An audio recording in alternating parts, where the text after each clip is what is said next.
Good morning, Steve Ray in Chicago with the morning grain comments. Well, I hope everybody has a good Thanksgiving. Border trade is closed tomorrow and only till noon on Friday, so export sales data will be delayed until Friday. Ethanol data today should show production about unchanged from last week, but stocks could have a small drawdown and margins remain positive. As far as grains are concerned, beans are up 4 cents. Corn's up 4 cents, wheat's anywhere from 1 cent higher in Minneapolis to 8 cents higher in Kansas City. Kansas City and Chicago markets making new contracts highs. East 22 corn also making new contract highs. The Matif rapeseed contract is lower. Talk about higher acres in 2022 is offering some resistance, while the Canadian futures continue to trade higher, making new highs on talk of lower supply. The Matif corn is also the 5th straight day of new contract highs. Again, Europe corn stocks continue to decline, and their imports are down 50% from a year ago, and so their stocks are getting pretty tight. We also see Ukraine and Argentina offering corn for export, and that could reduce some of our corn export demand that some people were looking for to draw down carryout.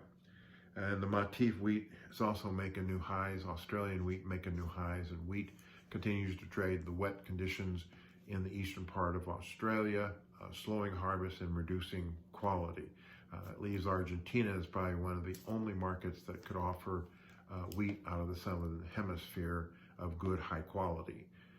We also note that the market's going to be watching pretty closely as far as weather is concerned. U.S. is dry.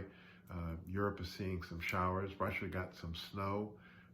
Southern Argentina and southern Brazil and Argentina is seeing showers, while central Brazil may be getting too much rain. So if the bulls are to push prices higher, we need some kind of weather problem in South America, especially La Nina dryness in Argentina and southern Brazil.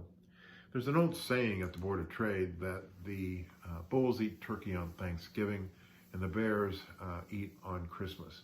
And so that suggests that one of the bullish people in the marketplace thinks that we could put a temporary top in the grains either today or on Friday. Wheat market's overbought and probably due for some kind of correction.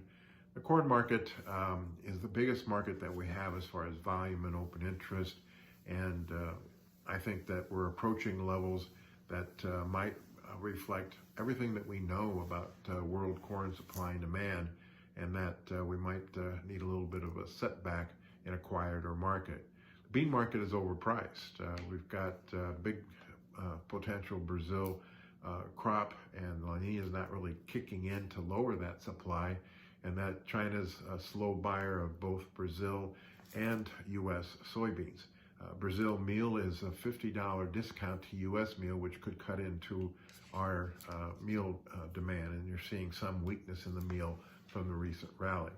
So we'll watch and see pretty closely if there is the seasonal for a temporary top in the grains. Long-term markets are, I think, bullish because right now demand is greater than supply and the uncertainty of the U.S. 2022 weather. As always, these are my thoughts and not those of ADM Investor Services. Have a safe and profitable trading day. Remember, always treat people like you yourself would like to be treated.